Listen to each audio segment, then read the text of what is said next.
Olá, sejam bem-vindos à Semana da PAN. Eu sou o Vitor Brown e apresento aqui um resumo dinâmico de tudo o que foi destaque na nossa programação. Na terça-feira, em pronunciamento em rede de rádio e televisão, o presidente Jair Bolsonaro criticou a quarentena e voltou a dizer que há histeria no combate ao coronavírus. Durante pronunciamento em rede de rádio e televisão, o presidente Jair Bolsonaro defendeu a necessidade do país voltar à normalidade. Mais uma vez, ele criticou o que tem chamado de medidas exageradas e voltou a dizer que a nossa realidade é diferente, por exemplo, dos países europeus.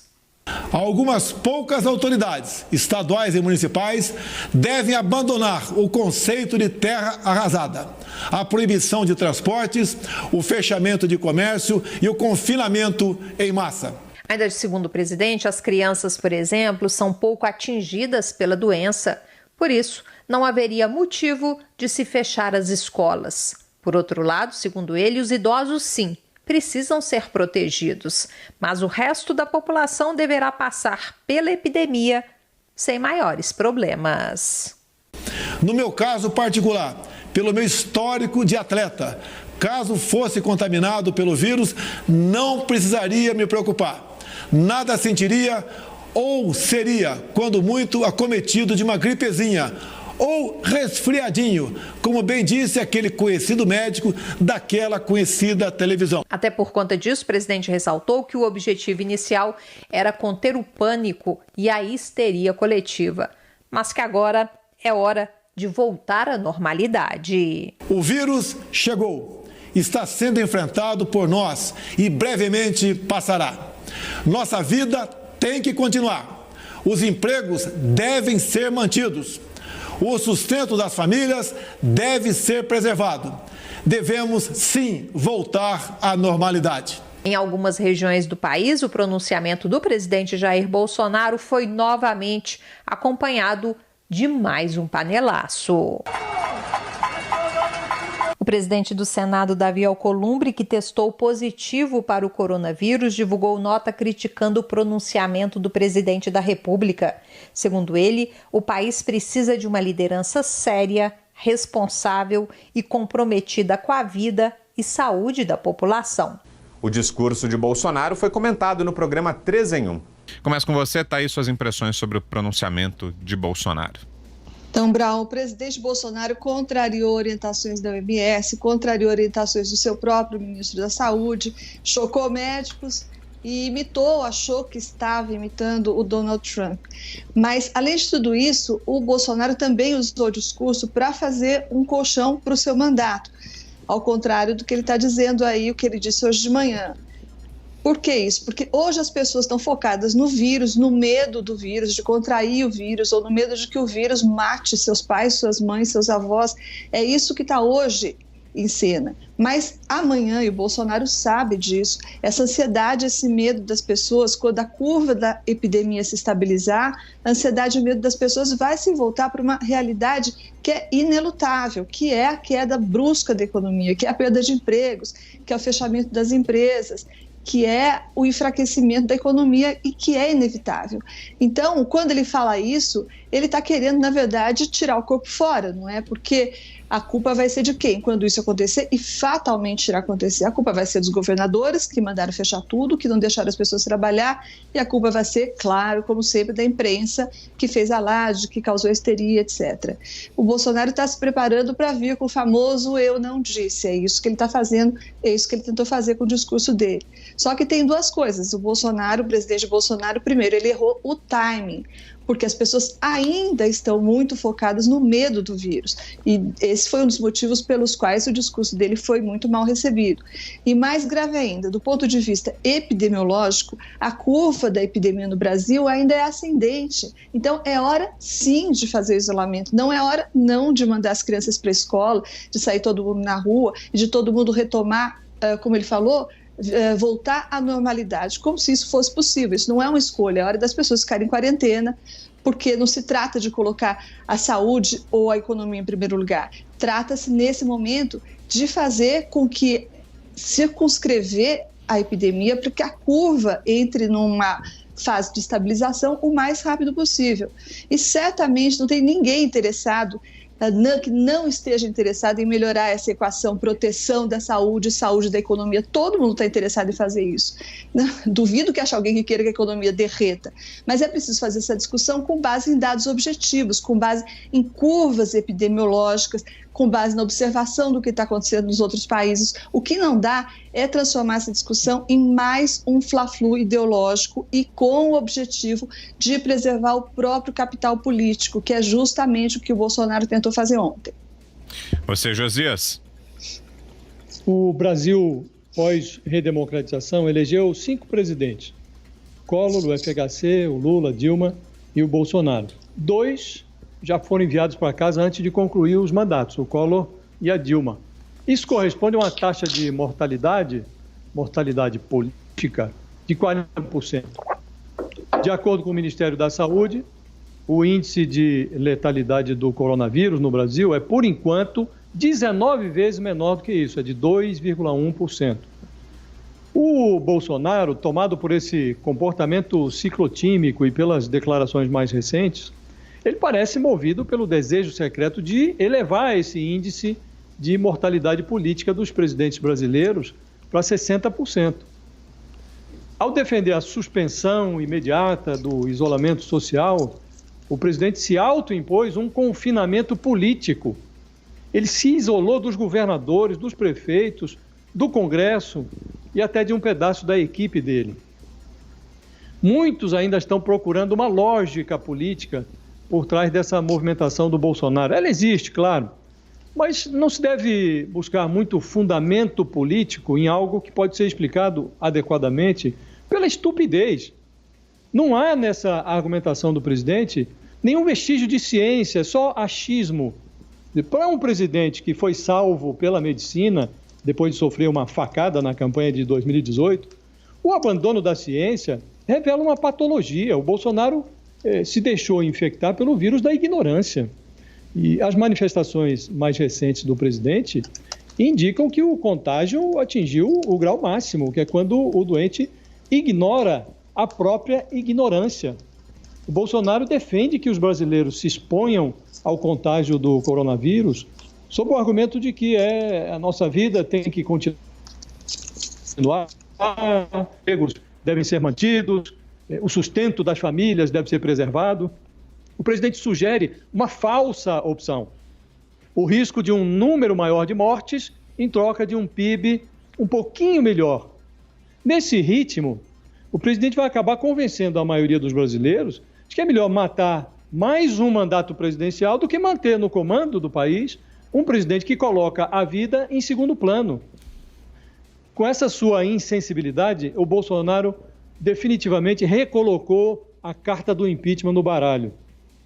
Não é o desejável, mas é um dado da realidade. O presidente se isolou de todo mundo. Não é concebível que isso ocorra. Então, o presidente está cometendo iniciando um movimento que é meio suicida. Agora sim, já com a gente o Rodrigo Constantino. Boa tarde, Constantino. E você, o que é que achou do pronunciamento de ontem?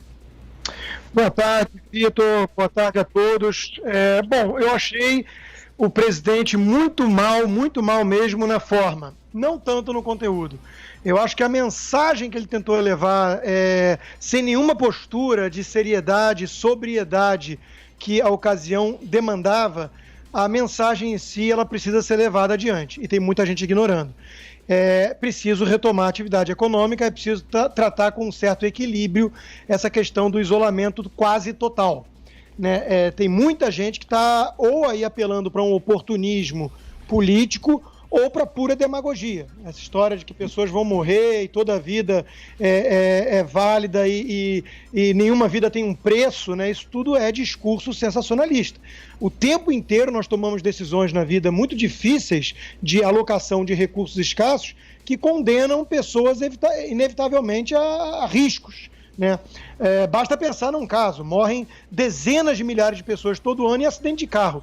E nem por isso todo mundo fica de forma histérica falando que tem que parar imediatamente com todos os carros nas ruas, né? Então eu entendo o risco que os grupos mais idosos ou com doenças correm, eu entendo o risco de colapso do sistema de saúde, tudo isso tem que ser levado em conta, não é uma histeria, não é uma gripezinha. O presidente dá um tiro no pé quando adota esse tom no seu pronunciamento, o mundo inteiro está levando isso a sério, faltou postura de estadista, faltou seriedade. Mas trazer à tona a importância de retomar a economia num país pobre como o Brasil, onde milhões de pessoas dependem do trabalho no dia a dia na informalidade, onde vai dar um salto no nível de desemprego e nem todo mundo tem renda alta e estável como Gilmar Mendes, políticos ou gente que ganha dinheiro de governo para poder estar tranquilo num lockdown de 2 semanas para começar, porque esse é o ponto que pouca gente tem discutido também. Tá bom, vamos fazer um lockdown de 2 semanas, e aí? A curva não achatou ou não veio a cura, né? O que faz depois? Solta, volta o problema. Então é um lockdown de quê? De meses que estamos falando? Isso é implosão do sistema. As empresas no Brasil, as empresas médias e pequenas, que são responsáveis por 70% dos empregos, não aguentam de 15 a 20 dias paralisadas. Então nós estamos falando aqui de uma calamidade, de um problema social muito grande. Então, infelizmente, é uma escolha de Sofia. E a gente tem visto em muitos debates, entre aspas, ausência de seriedade, não é papo de adulto. Eu tenho tentado trazer essa reflexão aqui, porque eu vejo muita demagogia, tipo essa história de que toda vida tem um valor infinito, o que é hipocrisia. Repito, é hipocrisia. Numa guerra, sociedades aceitam colocar em risco de sacrifício vidas de jovens, mandam para frente de batalha. Nós estamos numa guerra, todo mundo usou a mesma metáfora, uma guerra contra o inimigo invisível. E nós não estamos aceitando correr nenhum tipo de risco, achando ou iludindo os outros de que dá para ter e comer o bolo ao mesmo tempo. Não dá, a conta não fecha, nós estamos impondo um custo de, inclusive, convulsão social ou anomia, esgarçamento total do tecido social. É muito sério o que está em risco, muito sério. Infelizmente, eu não vejo alguns lidando com a questão com a seriedade que ela exige. Isso vale para o Bolsonaro ao falar de gripezinha e isso vale também para muitos detratores do presidente e que estão aí de olho no impeachment de forma um tanto oportunista. Josias.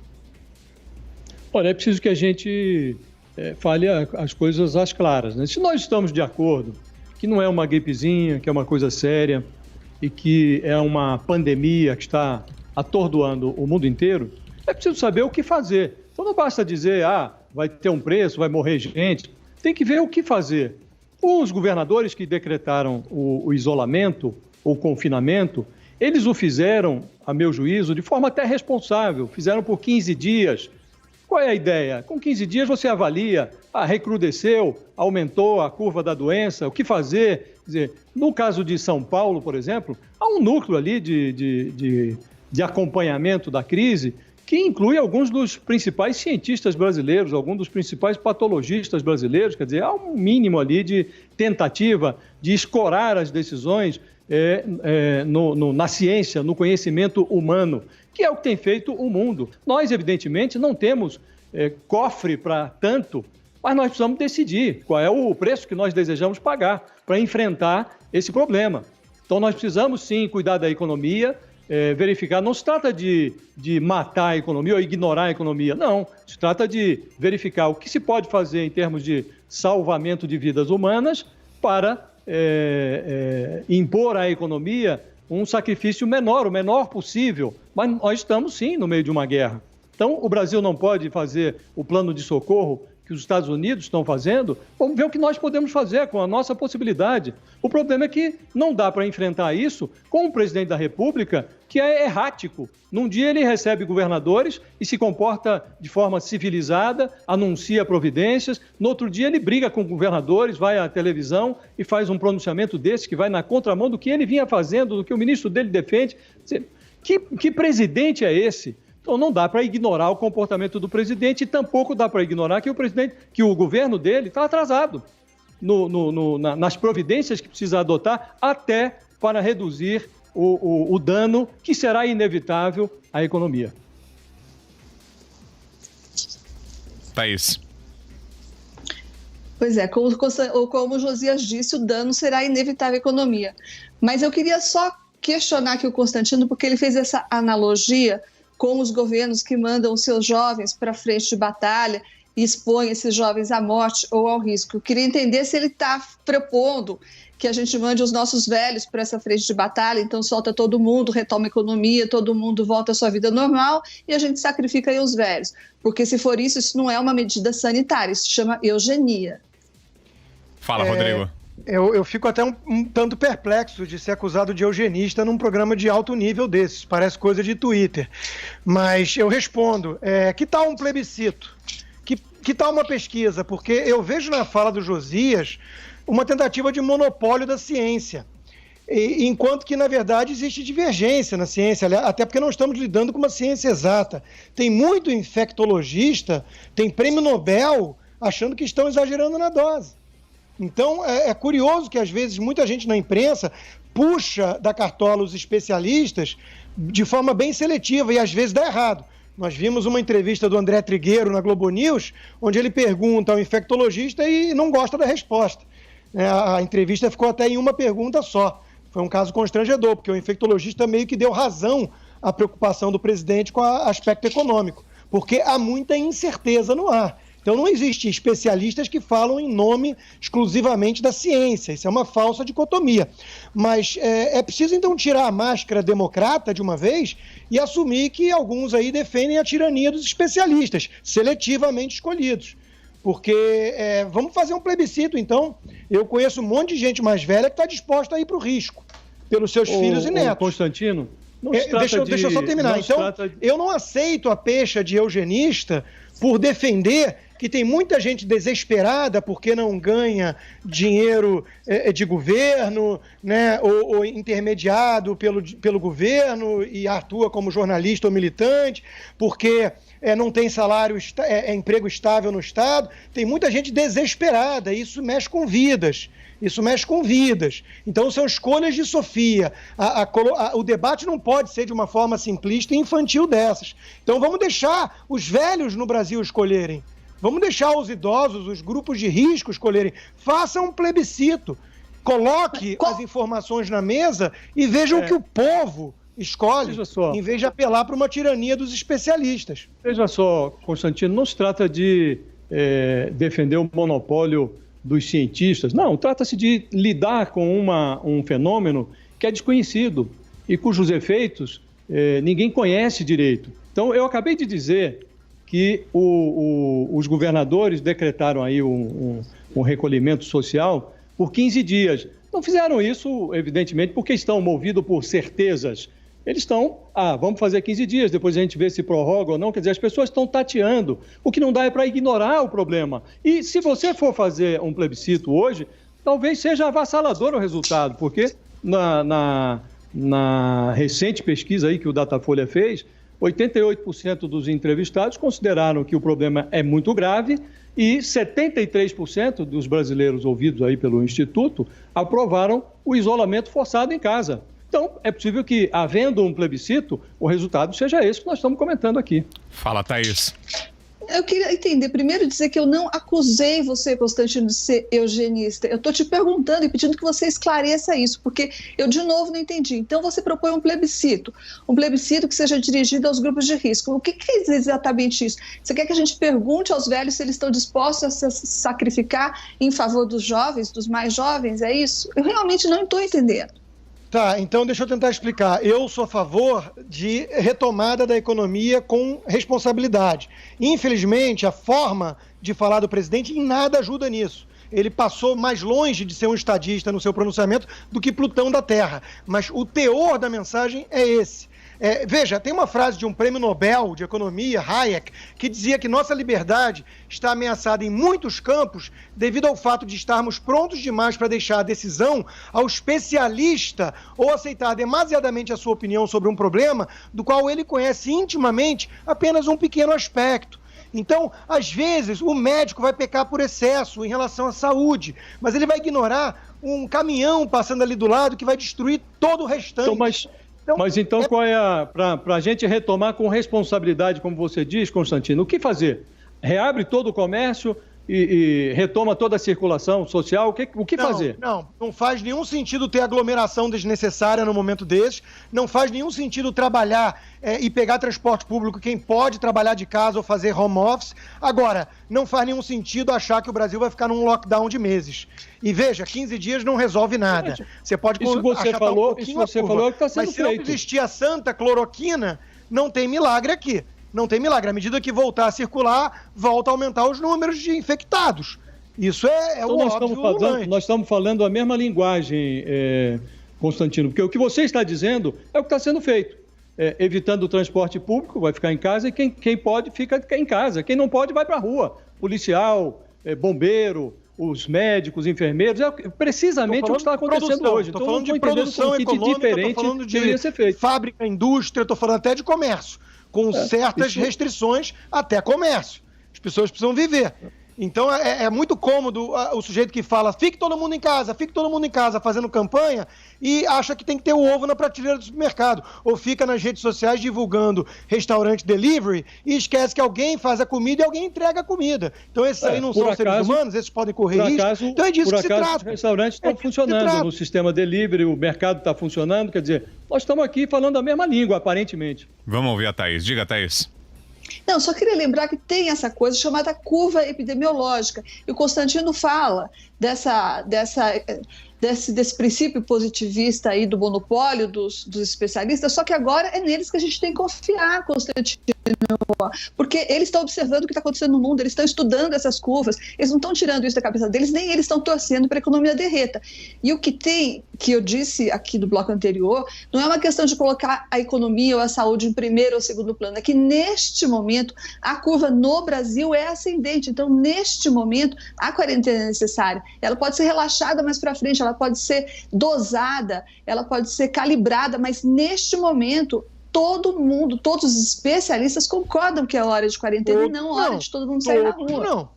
O pronunciamento do presidente da República foi criticado por autoridades, incluindo o governador de Goiás, Ronaldo Caiado, que rompeu relações com Bolsonaro. Em entrevista aos Pingos nos Is, Caiado explicou os motivos que o levaram a tomar a decisão.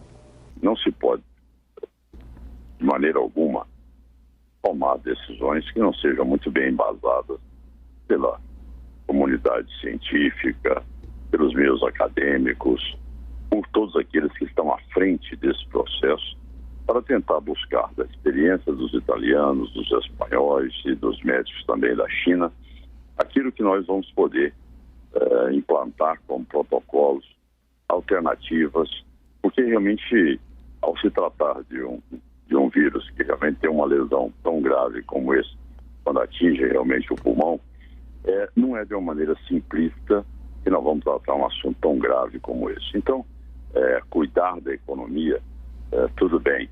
Agora, todos nós sabemos que teremos uma sequela do ponto de vista de empregos e da economia. Não é possível imaginar que a vinda da contaminação pelo Covid-19 não vai trazer todas essas complicações. Mas é importante que se busque na hora o equilíbrio. Nós não podemos tratar e ofender toda uma classe da pesquisa e da ciência, dirigindo a uma situação complexa como essa, como sendo uma gripezinha e um simples resfriado. Nós não podemos, de maneira nenhuma, admitir que um presidente da República vá na saída do Palácio dizer que a cloroquina está dando resultado, isso e aquilo. Quer dizer, o que nós precisamos nessa hora são de informações sérias. A posição de um presidente da República é uma posição que exige toda uma liturgia. Uma fala de um presidente tem uma repercussão ímpar. E eu, como médico que sou, jamais deixei de abrir mão dessa condição minha como médico, eu não posso deixar de realmente reagir diante de um processo que criou até no meu estado de Goiás, como deve ter criado em todos os outros, uma situação que é uma crise de governabilidade. No momento em que você tem um decreto no estado e que o presidente da República desautoriza a seus aliados sem sequer dar uma satisfação, sem sequer nos orientar por que tomou essa decisão, baseado em quê? Qual é que é o fundamento dessa decisão para que realmente todos nós possamos também, de uma forma uniforme, articulada, analisarmos e podermos ou não tomar a mesma decisão, vem em cadeia nacional, dizendo que realmente nada mais precisa de continuar, as pessoas podem voltar ao trabalho, as aulas podem voltar, como se nós estivéssemos, durante todos esses dias, fazendo algo de uma forma irresponsável, sem uma base científica, sem as regras da OMS, sem as regras do Ministério da Saúde. Então, como tal, eu realmente me pronunciei, dizendo que sempre fui um aliado, mas jamais fui um submisso. Pelo contrário, essa é a minha história de vida.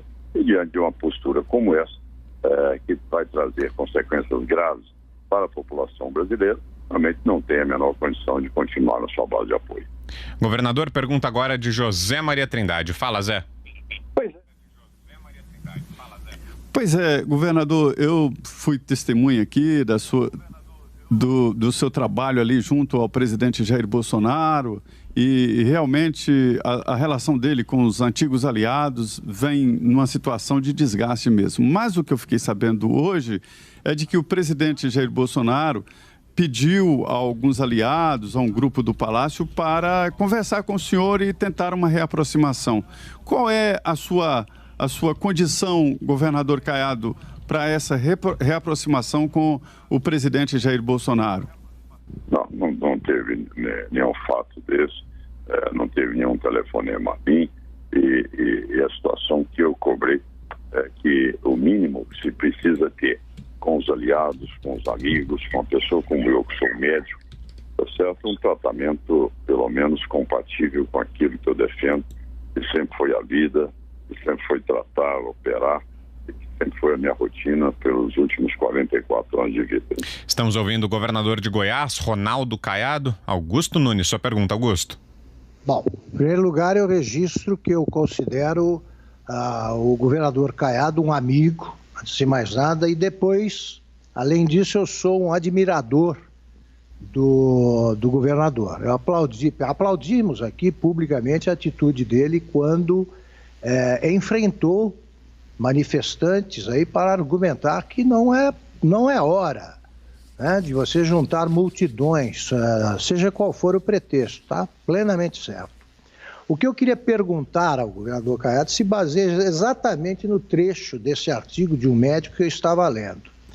Ele afirma, governador, que a radicalização do isolamento, parêntese, eu registro também que eu faço parte do grupo de risco e estou respeitando a quarentena. E acho que o isolamento dos que pertencem ao grupo de risco deve continuar. Isso aí é ponto pacífico. Eu me refiro a esse isolamento quase vertical, horizontal que está sendo feito, ou horizontal.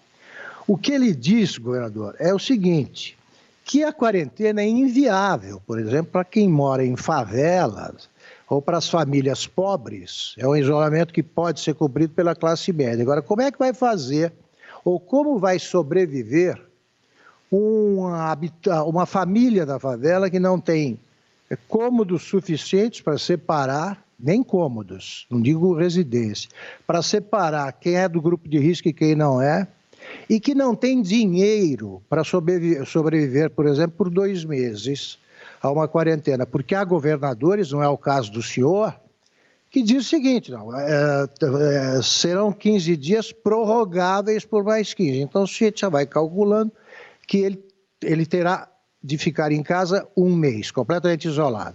Ele não tem dinheiro, ele precisa do trabalho diário para sobreviver e ele não tem horizontes, não tem perspectiva. Como é que se vai fazer como é que se vai estender ao Brasil um tipo de quarentena que só é viável para a classe média? Bom, então vamos lá. Quando você tem a mobilização das pessoas, a movimentação das pessoas, você sabe que a aceleração da contaminação pelo vírus é muito maior. Neste momento, você vai atingir exatamente as populações mais carentes, porque isso realmente foi um vírus trazido pela classe alta e média para todos os países. Na verdade, estavam passeando na Europa, estavam viajando nos Estados Unidos, foram eles que vieram. Você vê que nós recebemos brasileiros que estavam em Wuhan, na minha cidade de Anápolis, em Goiás, e tudo se comportou maravilhosamente, não tivemos uma complicação. Então, a entrada do vírus veio pela classe média alta e que aqui chegou. Ela instalou e essas pessoas têm condições de fazer aí sim a sua quarentena. Em segundo lugar, Augusto, é que as pessoas mais simples são essas exatamente, a faixa de risco. Como você cita a favela, eu cito o entorno de Brasília. É a minha maior área de preocupação, já que Brasília também está altamente contaminado nos últimos dias. Qual é que é a posição nossa nessa hora? A posição é de você poder ver qual é que vai ser a sua linha de contaminação. As pessoas, ao estarem circulando menos, você terá menos velocidade de contaminação também nas favelas, também nas regiões mais carentes de cada cidade. E com isso, mesmo elas tendo sido contaminadas, nós teremos um espaço hospitalar para recebê-la. Agora, se nós deixarmos com que o processo se dê abertamente, com o vírus circulando e podendo atingir toda a comunidade da favela, aí, meu amigo, aí sim é que você vai ficar simplesmente como espectador diante de uma situação que eu conheço bem, morei 14 anos no Rio de Janeiro, e eu quero saber se realmente tem-se uma estrutura para manter cada paciente com complicação respiratória pulmonar grave por 22 dias dentro de uma UTI. Então, essa é a situação. O que nós não queremos é a velocidade, que o vírus vai chegar a todos nós. Isso é uma realidade. O que nós precisamos é apenas de poder calibrar.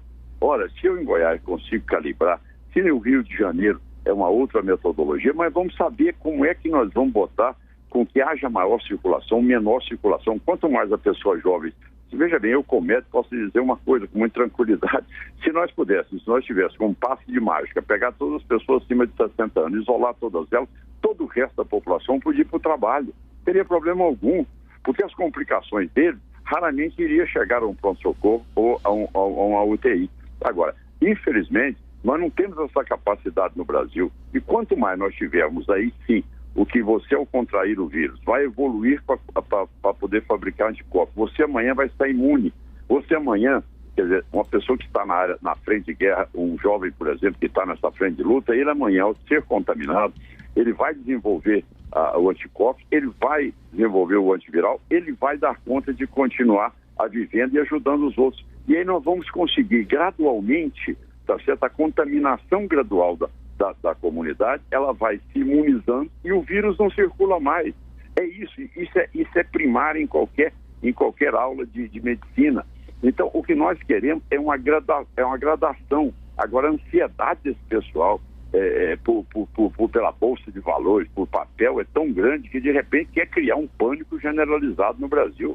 Na quarta-feira, o governador de São Paulo, João Dória, discutiu com o presidente Jair Bolsonaro em uma videoconferência sobre o coronavírus. O episódio foi analisado no programa 3 em 1. O presidente Jair Bolsonaro e o governador de São Paulo, João Dória, trocaram acusações nesta quarta-feira durante uma videoconferência com governadores da região sudeste para discutir o combate ao novo coronavírus.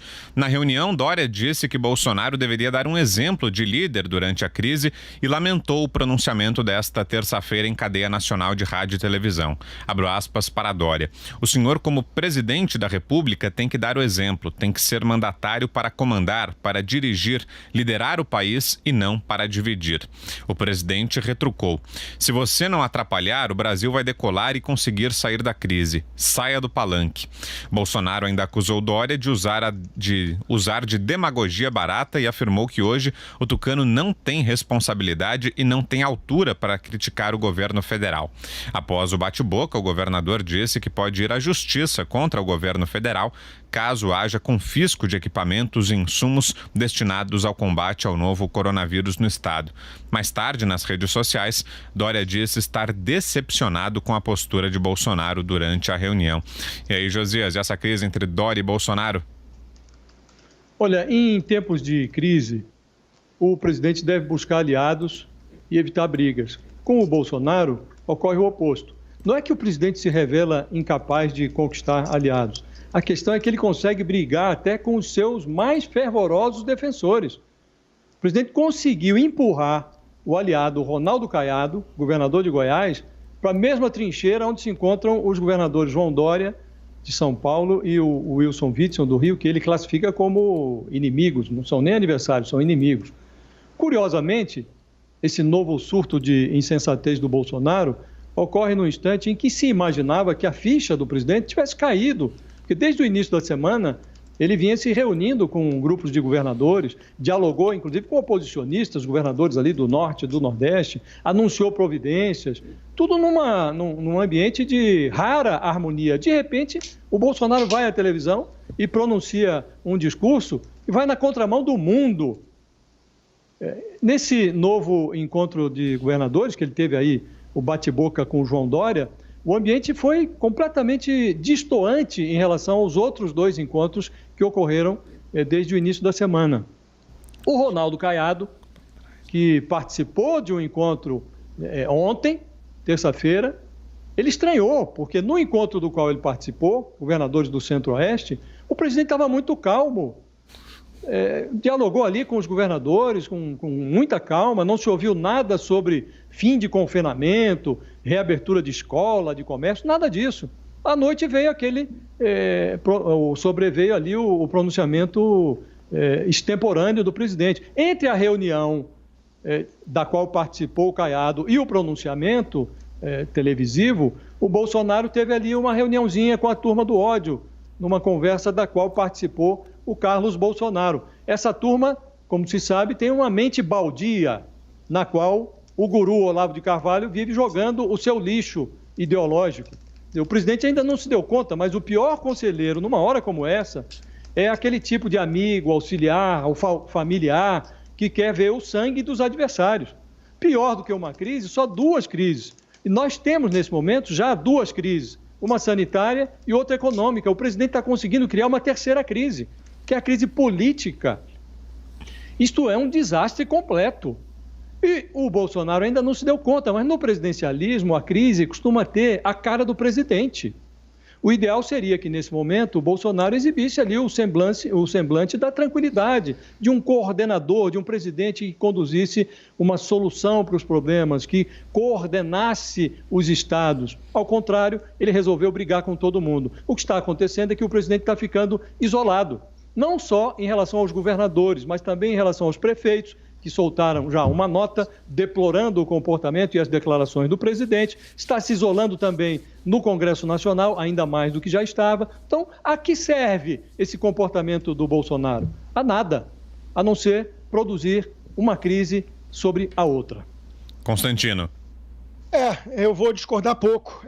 Eu acho que o presidente Bolsonaro nunca foi bom em construir pontes, sempre usou a política do confronto, né? E esticou demais a corda e num momento crucial em que o país vive, porque não é uma gripezinha, porque não é uma histeria apenas e porque não é uma fabricação da imprensa, até porque aí você tinha que incluir na lista de golpistas Israel, Estados Unidos, Itália, China, seria uma conspiração global para botar o Jorge Soros com muita inveja, né? Então, é óbvio que não se trata disso. É um momento delicado, as pessoas estão angustiadas e com razão, e isso tudo gera tensão. Então, era o momento de tentar justamente falar em tom mais sereno e unir esforços, né? O presidente não consegue fazer isso e partiu para o ataque. Do outro lado, e aí é um caso onde eu mais ou menos dou razão a ambos os lados, do outro lado eu também vejo muito palanque. É verdade que eu vejo muito palanque. E não só muito palanque, como eu vejo governadores tomando medidas drásticas que, e eu repito e já apontei essa incoerência e hipocrisia aqui, se fosse o governo federal tomando, seria acusado de autoritário, de fascistoide, né? Então isso é uma coisa que precisa ficar clara. Outra coisa que eu vi incoerente é hoje muita gente aplaudindo essa coordenação dos governadores todos, e lembrando que o slogan do próprio Bolsonaro é mais Brasil e menos Brasília, ou seja, federalismo, descentralização de poder. Está tudo muito bem, só que aí quando o Witzel vai lá, governador do Rio, e atropela uma decisão de Crivella, prefeito da cidade do Rio, aí eles aplaudem também. Ou seja, o federalismo vai até onde as suas crenças permitem, não é um federalismo de fato, né? Então, eu vejo muita incoerência, muito oportunismo, muito palanque para tudo que é lado. Infelizmente, porque não se mostram à altura do dilema e do desafio que o Brasil e o mundo enfrentam, né? Era hora justamente de deixar os ânimos acirrados um pouco mais de lado e falar sério sobre o que pode ser feito, levando em conta os efeitos, os riscos envolvidos e sem ficar aparecendo na televisão mais do que Silvio Santos aos domingos. Thaís. Também acho que não é hora de acirrar ânimos e também me lembrei que o Bolsonaro, que é militar, deve ter faltado em alguma aula, porque todo mundo que frequentou uma escola militar sabe que a melhor forma de perder uma guerra é abrir várias frentes de batalha ao mesmo tempo, né? E o presidente Bolsonaro, ele brigou com o Congresso, depois ele brigou com o Supremo, ele brigou com a imprensa e agora ele arruma confusão com os governadores. Inclusive, com quem ele criou, inclusive uma crise federativa, né? Porque o mais recente dissidente, o governador de Goiás, Ronaldo Caiado, já disse que não vai cumprir a diretriz do Bolsonaro, a diretriz determinada pelo presidente da República. Então, é o presidente Bolsonaro dando mais um passo em direção ao isolamento. Mas eu recebi aqui uns números e queria contar como é que está o Bolsonaro nas redes sociais. A situação é a seguinte: ontem, depois do pronunciamento, ele criou uma onda de euforia entre os seguidores dele. Essa é uma boa notícia para ele. A hashtag Bolsonaro tem razão chegou a 360 mil posts no Twitter e figurou até hoje, na hora do almoço pelo menos, entre os tweets dos trending topics do Brasil e do mundo. Então foi uma mobilização muito grande da parte dos apoiadores do presidente. E também indica que eles voltaram a se organizar, porque eles estavam meio perdidos, meio apanhando muito e meio dispersos. Então isso mostra que eles voltaram a se organizar. Agora, essa é a boa notícia. A má notícia: 420 mil tweets a favor do presidente, publicadas por 103 mil pessoas, versus 532 mil mensagens contra o presidente e produzidas por 293 mil pessoas. Então, em resumo, a quantidade de gente atacando o Bolsonaro no Twitter já é quase 3 vezes maior que a quantidade de gente defendendo o Bolsonaro no Twitter. Então, os bolsonaristas estão mais aguerridos do que nunca, mas a oposição ao Bolsonaro está mais forte do que nunca. Os dois pediram a palavra aqui, vamos lá, rapidinho, em 1 minuto. Josias. O meu é bem rápido mesmo. É preciso lembrar que, evidentemente, esse movimento do Bolsonaro visa a atingir ou sensibilizar a tropa dele nas redes sociais. Mas essa tropa hoje está sendo confrontada com a turma do panelaço nas janelas, né? E saiu uma pesquisa aí semana passada, final de semana passada, que mostrava que a atuação do presidente nesta crise do coronavírus é aprovada por 35% das pessoas, enquanto que a atuação dos governadores é aprovada por 54% das pessoas, do ministro Mandetta 55%, quer dizer, o presidente não está bem nessa foto. E ele, convulsionando mais o ambiente, não me parece que ele vai ficar melhor. 1 minuto também, Constantino, vai lá. Não, é bem rapidinho, é só porque eu fico feliz de ter resgatado o argumento ad populum. Agora, o apoio ou a quantidade de likes, de viralização ou não, passa a valer. Eu tinha sido acusado no programa ontem por usar isso como não um argumento, mas uma ilustração de que eu tinha tocado numa ferida.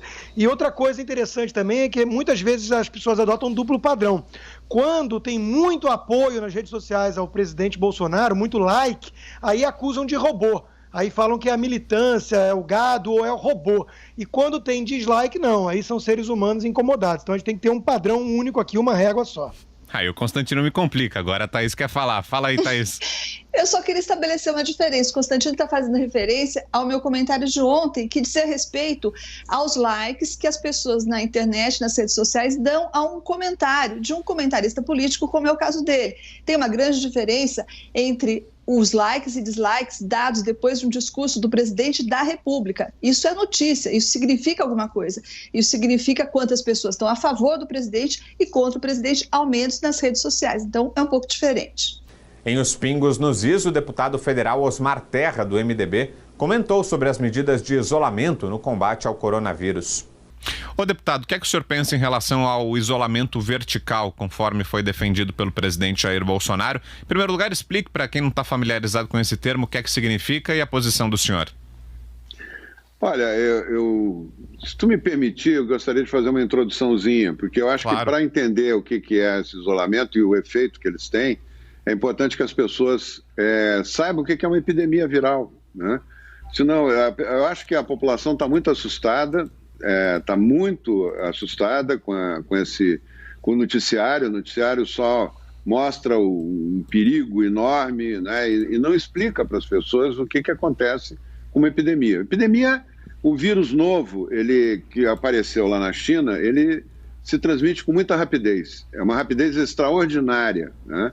É um fenômeno da natureza incrível, a propagação de vírus, e esse particularmente tem uma velocidade grande de contaminação.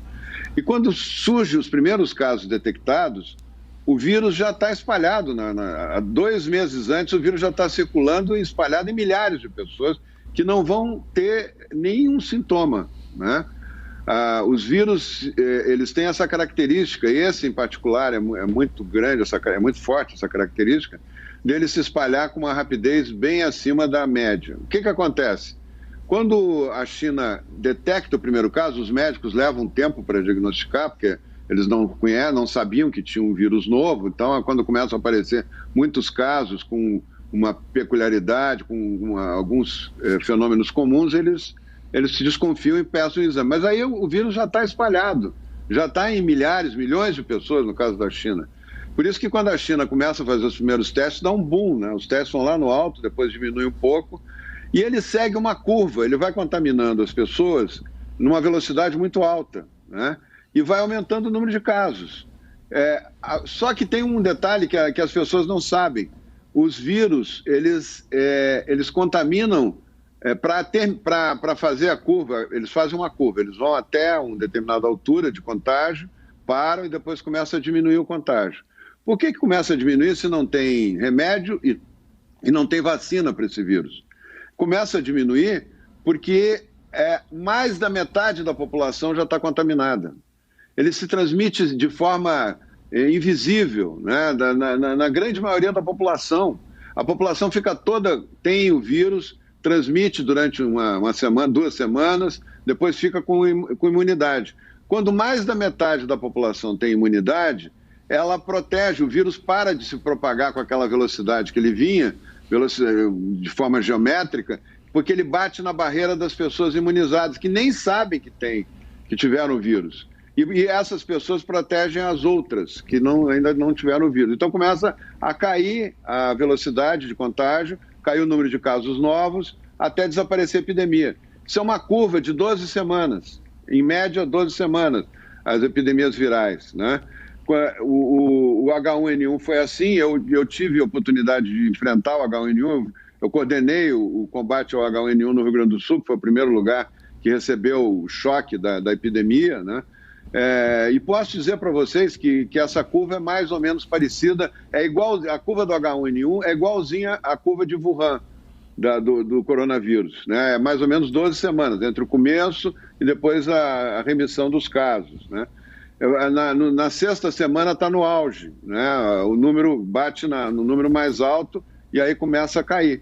Faça ou não fecha escola, fecha ou não fecha comércio, proíba ônibus, o vírus tem uma velocidade e não tem mais a ver com se está fechado ou não está fechado.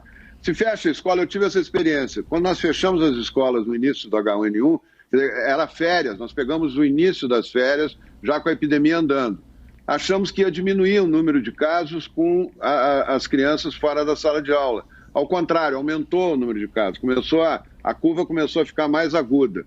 Quando nós terminamos as férias, eu ainda pus 2 semanas de suspensão de aulas. Não piorou, aumentou o número de casos mais ainda. E nós vimos que as crianças se contaminavam fora da sala de aula, brincando na rua, na praça, na casa dos amigos, e vinham para casa e o pai e a mãe tinham que parar de trabalhar. Nesse caso do coronavírus é pior, porque elas vêm para casa e são portadoras assintomáticas. É raríssimo uma criança adoecer do coronavírus. É raríssimo um jovem adoecer. É raríssimo um adulto abaixo dos 50 anos sadio, que não tem outra doença, adoecer, né? Então, o que acontece? Eles são portadores assintomáticos, eles quase não têm tosse, não têm sintomas, é muito raro. Depois dessa idade é que começam a ter os casos com maior sintomatologia e agravamento. E a vítima são os idosos. Os idosos, sim, que são o grande grupo de risco, né? Então, o que o presidente disse foi exatamente isso. Nós temos que proteger o grupo de risco. Fechar comércio, a quebrar o país, que está se quebrando o país nessa história. Por quanto tempo? Eu digo quanto tempo dura a epidemia sem quarentena. Com quarentena ou sem quarentena?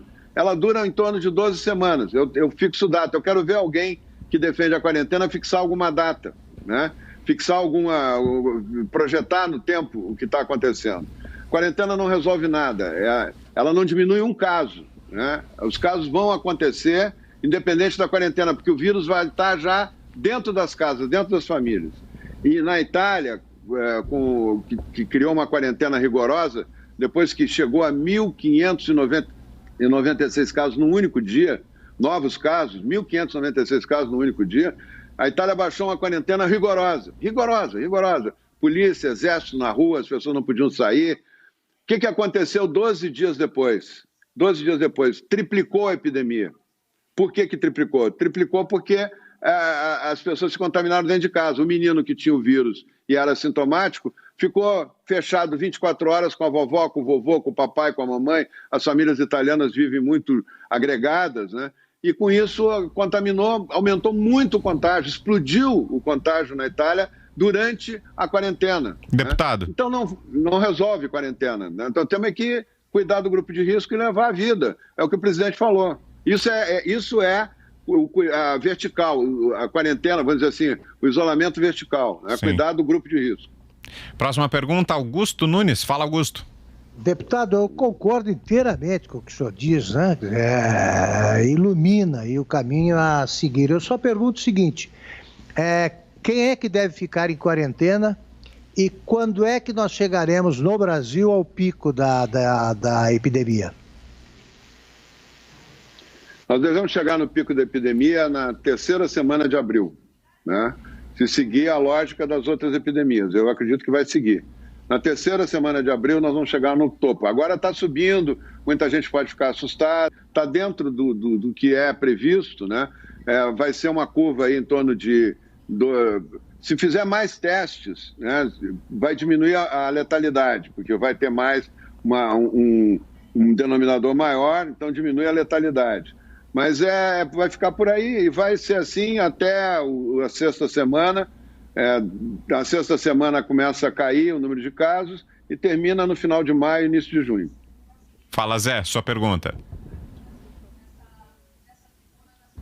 Deputado, o presidente Jair Bolsonaro falou agora há pouco que o brasileiro já está imunizado, que bem antes disso, e que pode dar um mergulho no esgoto, que não pega nada dali e tal.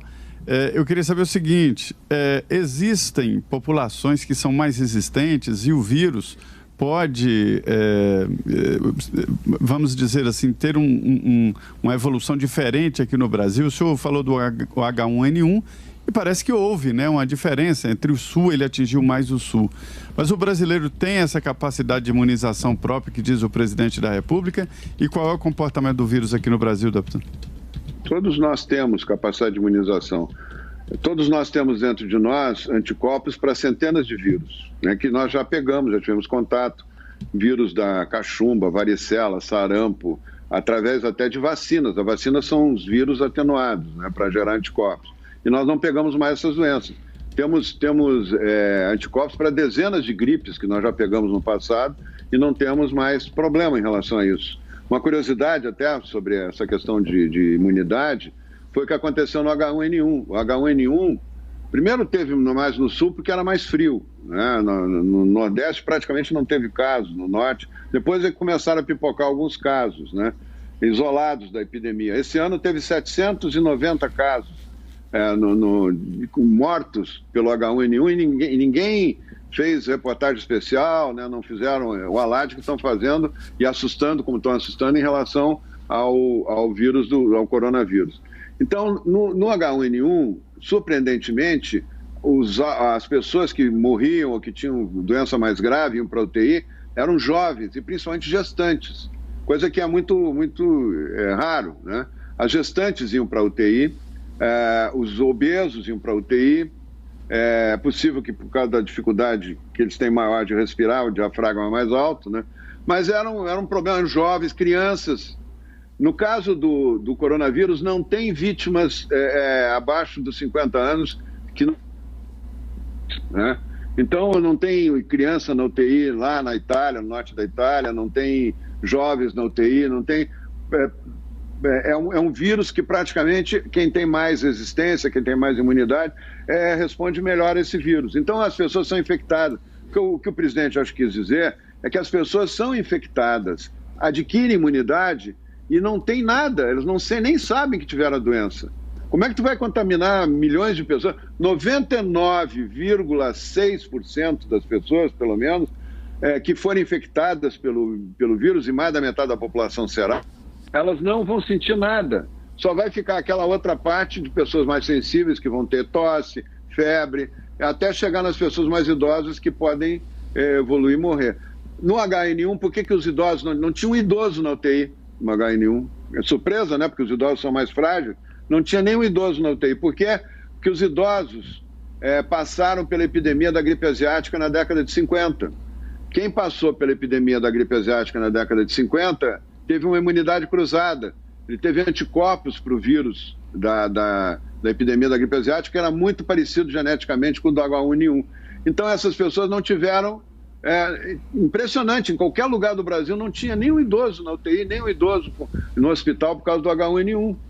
Então, a imunidade é uma coisa muito importante. Nessa epidemia, os jovens, as pessoas abaixo de 50 anos, até 60, se tiverem uma boa saúde, né, elas não vão sentir nada se forem contaminadas. A probabilidade que elas têm, elas podem ter tosse, podem ter febre e tal, mas vão sempre sintomas mais brandos. E desses mais de 50% da população, 99,5%, 6% não vai ter nenhum sintoma e vai estar contaminando. Por isso que ela e logo depois vai estar imunizado. Então faz a parede protetora para aqueles que não estão, e por isso que a gripe, o vírus cai, seja do H1N1, seja do coronavírus, seja da gripe asiática, eles têm eles sobem e descem mais ou menos num prazo determinado.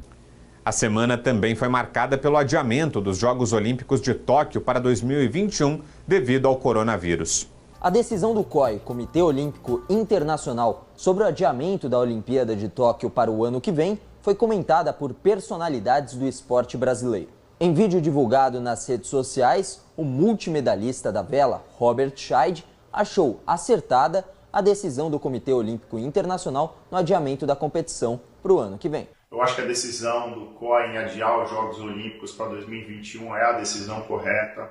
Eu que participei de 6 Jogos Olímpicos, sei que a Olimpíada é a maior celebração da humanidade, é uma grande festa, é um momento onde os atletas estão no seu auge, que mostram o máximo do seu talento uns contra os outros. Infelizmente, o mundo está vivendo um momento muito triste, e eu acho que a prioridade hoje é a saúde. Então, considerando a saúde dos atletas, de todos que estão envolvidos na organização da Olimpíada, considerando a possibilidade de se preparar de uma maneira igualitária, já que alguns países estão podendo treinar e outros não, e considerando outras implicações também, como processos seletivos para a Olimpíada, eu acredito que o caminho do adiamento é o caminho correto, e vamos agora torcer para que no segundo semestre desse ano a gente consiga superar esse problema e entrar em 2001 com uma perspectiva de realizar grandes Jogos Olímpicos. Eu tenho certeza que Tóquio vai estar mais motivado do que nunca para entregar uns grandes Jogos Olímpicos e a gente aí sim celebrar essa grande festa mundial. O ex-atleta de basquete brasileiro e médico Marcel Ramon também apoiou a decisão. Finalmente, a coerência e o bom senso ganharam, porque são várias as facetas dessa decisão. Os atletas, por exemplo, já estão completamente prejudicados, porque o treinamento não é feito na semana passada para jogar essa semana. O treinamento é programado, tem suas fases, suas competições pré-Olimpíada, e tudo isso estava prejudicado porque não se tinha mais data, não se sabia mais, os países parando tudo, e era impossível você realizar esporte coletivo, você treinar, fazer um esporte, tentar fazer alguma coisa tática, técnica. Então, muito bem, está de parabéns o COI, está de parabéns às pessoas que pesaram para essa decisão, e eu, como médico, gostaria de reiterar que nós estamos vivendo um momento muito delicado, uma hora muito importante, e eu espero que as pessoas fiquem em casa. Eu vejo muita pessoa pela rua ainda, e isso é prejudicial para todos. E o técnico Zé Roberto Guimarães, 3 vezes medalhista de ouro, foi outro que viu como acertada a decisão de adiar a maior competição esportiva do planeta. Acho que foi a melhor decisão que tomaram tanto o governo japonês como o Comitê Olímpico Japonês, bem como o Comitê Olímpico Internacional, de adiar os Jogos Olímpicos para 2021. Nós temos que pensar na saúde do mundo. O mundo está vivendo essa pandemia e que a gente não sabe quando isso vai acabar. Cada um tem que fazer a sua parte. Ficar em casa, se cuidar de toda a família. Alguns esportes ainda tinham as suas seletivas, não estão podendo treinar, não estão podendo fazer absolutamente nada. E com esses esportes não era justo que as coisas continuassem, que os Jogos Olímpicos acontecessem na data prevista. Então, parabéns a quem decidiu, as pessoas que decidiram. Eu sei que foi muito difícil em função de várias coisas que envolvem a realização dos Jogos Olímpicos, mas essa realmente foi a melhor decisão. Então, vamos aguardar o próximo ano, 2021, está logo aí. Vamos pensar na saúde do mundo. Com mais de 1.000 casos confirmados e ativos do coronavírus, o Japão realizaria nesse ano a segunda edição das Olimpíadas no país. A primeira aconteceu em 1964. Em 1940, os jogos que aconteceriam no país asiático foram cancelados por conta da Segunda Guerra Mundial. Você acompanhou aqui a Semana da PAN, o resumo de tudo que foi destaque em nossa programação. Para mais informações, acesse jp.com.br. Um abraço e até a próxima.